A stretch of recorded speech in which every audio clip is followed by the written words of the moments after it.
Hello दोस्तों आज हमारा टॉपिक है idiom and phrases chapter number 2। दोस्तों इससे पहले हमने आइडम एंड फ्रेसेस का चैप्टर नंबर 1 कंप्लीट कर लिया था। आप प्ले लिस्ट में जाकर के उस वीडियो को देख सकते हैं। तो दोस्तों शुरू करते हैं आइडम एंड फ्रेसेस का चैप्टर नंबर 2। पहला हमारे पास आइडम एंड फ्रेसेस है डार्क हाउस। डार्क हाउस का मतलब होता है एक ऐसा पर्सन, एक ऐसा व्यक्ति, टीम्स, मतलब जिसके बारे में लोग कम चर्चा करें तो उसको हम बोलते हैं डार्क हाउस। जैसा कि आपको पता होगा कि पिछले साल जो वर्ल्ड कप हुआ था जिसमें न्यूजीलैंड की टीम्स वर्ल्ड कप के फाइनल में पहुंची थी, उसके बारे में लोगों ने बहुत ही कम चर्चा की थी। ऐसे में उसको हम कह सकते हैं डार्क हाउस। ठीक है, जिसके बारे में लोग कम चर्चा करें और जिसकी शक्ति व ताकत के बारे में लोग कम ही उसके बारे में चर्चा करें तो उसको हम बोलते हैं डार्क हाउस। छुपा रुस्तम। ठीक है, इसके बाद नेक्स्ट हमारे पास हाफ हार्टेड। तो हाफ हार्टेड का क्या मतलब होता है? हाफ हार्टेड का मतलब होता है आधे अधूरे मन से। ठीक है, कोई भी कार्य हाफ हार्टेड मन से करना, आधे अधूरे। ठीक है, आधे अधूरे मन से हम इसको बोल सकते हो। नेक्स्ट हमारे पास leave in the lurch. Leave in the lurch. तो लीव इन द लूज का क्या मतलब होता है कि समस्या में डाल करके आ जाना, समस्या में डाल देना। ठीक है, समस्या में डाल करके छोड़ देना, उसका मतलब होता है डाल करके छोड़ देना। ठीक है, इसका मतलब होता है leave in the loose. Then next high and dry. तो हाई एंड ड्राई का क्या मतलब होता है? हाई एंड ड्राई का मतलब होता है अकेला। ठीक है, हाई एंड ड्राई का क्या मतलब होता है? अकेला। नेक्स्ट हमारे पास मेक ए मिंट। दोस्तों मेक ए मिंट का मतलब होता है खूब धन कमाना। ठीक है, मेक ए मिंट, खूब धन कमाना। ठीक है दोस्तों। नेक्स्ट हमारे पास पेंडोरा बॉक्स। तो पेंडोरा बॉक्स का क्या मतलब होता है? सारे अनर्थ, सारे, ठीक है, कामों की जड़ बोल सकते हो आप, जैसे सारे जितने भी है, ठीक है, सारे अनर्थों की जड़। ठीक है, सारे कार्यों की जड़, उसको बोलते हैं हम सारे कार्य, सारी समस्याओं की जड़। ठीक है, सारी समस्याओं की जड़, सारे समस्याओं की जड़।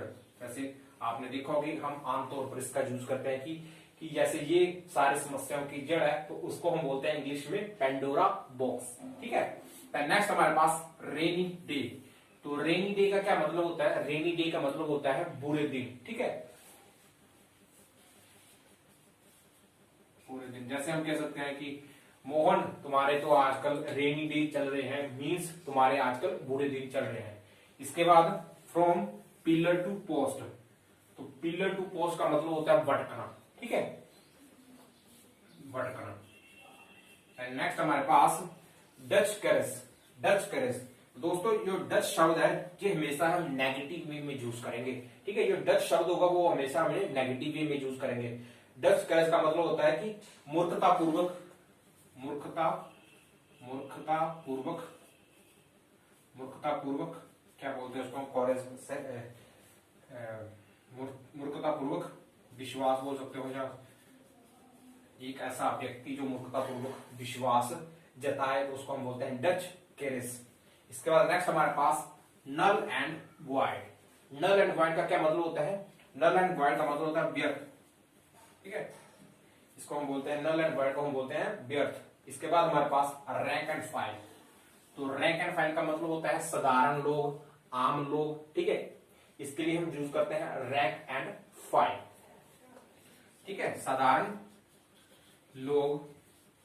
नेक्स्ट हमारे पास ईगल्स आइज। तो ईगल आइज का क्या मतलब होता है? ईगल आइज का मतलब होता है कि किसी चीजों को ध्यान से देखते रहना, तो उसको हम बोलते हैं ईगल्स आइज। ठीक है, ध्यान पूर्वक अवलोकन करते रहना। ठीक है, चीजों का ध्यान पूर्वक अवलोकन करते रहना, उसके लिए हम इंग्लिश में वर्ड यूज करते हैं ईगल्स आइज। ठीक है, नेक्स्ट हमारे पास ईट हम्बल पाई। तो ईट हम्बल पाई का मतलब होता है किसी से माफी मांगना। ठीक है, माफी मांगने के लिए हम यूज करते हैं आइटम्स ईट हम्बल पाई, माफी मांगना। इसके बाद हमारे पास हॉट वाटर, ठीक है। तो हॉट वाटर का क्या मतलब होता है, कठिन समस्या में पड़ना, ठीक है, कठिन समस्या में पड़ना। नेक्स्ट हमारे पास मैडन स्पीच। तो मैडन स्पीच का क्या मतलब होता है, मैडन स्पीच का मतलब होता है कि पहला भाषण। जब भी हम पहला भाषण देते हैं कहीं भी तो उसको हम बोलते हैं मैडन स्पीच, मैडन स्पीच।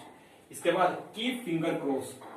की फिंगर क्रॉस का क्या मतलब होता है कि किसी चीजों को ध्यान पूर्वक, ठीक है, अपेक्षादायी उस पर ध्यान देते रहना, की फिंगर क्रूज, ठीक है, अपेक्षा पूर्वक किसी चीजों को देखते रहना,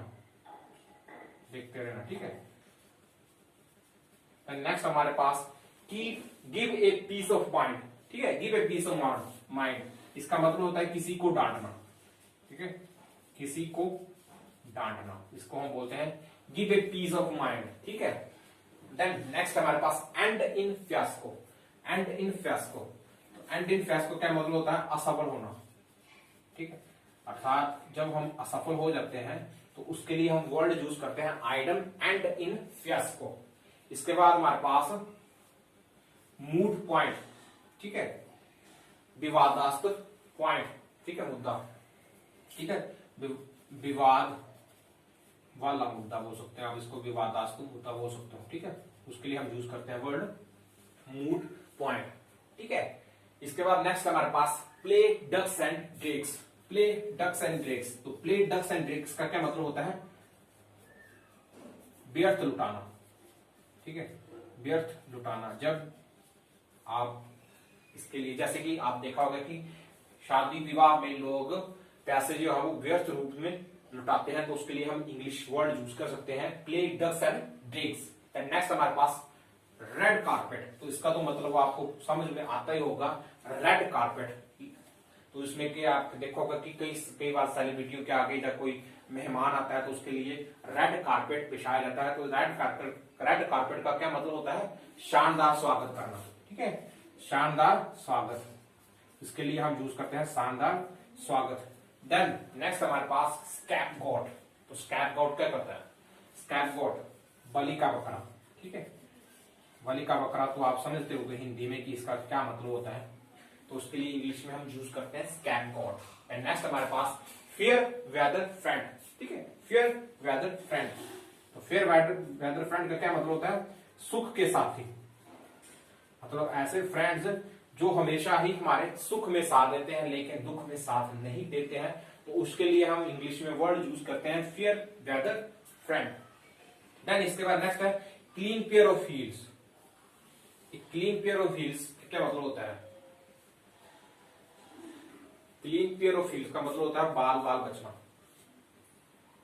ठीक है, बाल बाल बचना, clean pair of heels. Next हमारे पास fish in trouble water, fish in trouble water. तो फिश इन ट्रबल वाटर का मतलब होता है मुसीबत में पड़ना, मुसीबत में डालना बोल सकते हैं, मुसीबत में पड़ना ही पड़ सकते हैं, ठीक है। ठीक है दोस्तों, ये है एक महत्वपूर्ण चैप्टर, इसके बारे में हमने पढ़ा। तो दोस्तों एक बार फिर से हम रिपीट कर लेते हैं। Dark house. तो डार्क हाउस का मतलब होता है छुपा रुस्तम। हाफ हार्टेड होता है आधे अधूरे मन से। लीव इन द लूज होता है समस्या में डाल करके छोड़ देना। हाई एंड ड्राई अकेला। मेक ए मीट होता खूब धन कमाना, ठीक है। पेंडोरा बुक्स सारे अनर्थों की जड़। इसके बाद रेनी डे होता बुरे दिन। फ्रॉम पिलर टू पोस्ट भटकना। डच करेज मूर्खता विश्वास। नल एंड वाइड व्यर्थ। रैंक एंड फाइन साधारण लोग। आइगल्स आइस ध्यानपूर्वक आलोचना। ईट हम्बल पाई माफी मांगना। कोट वाटर कठिन समस्या में पड़ना। पहला भाषण मैडन स्पीच की फिंगर क्लोज अपेक्षा पूर्वक देखते रहना। Give a piece of mind डांटना। एंड इन फियास्को किसी को असफल होना।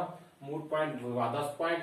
प्लेन डक्स एंड ड्रेड्स लुटाना। रेड कारपेट शानदार स्वागत। स्कैपगोट बलि का बकरा। तो दोस्तों इस तरीके से हमने आइटम एंड फ्रेसेस का चैप्टर नंबर 2 कंप्लीट कर लिया है। अगर आपको वीडियो अच्छी लगी है तो प्लीज वीडियो को लाइक जरूर कीजिए और इस चैनल को सब्सक्राइब कीजिए। धन्यवाद।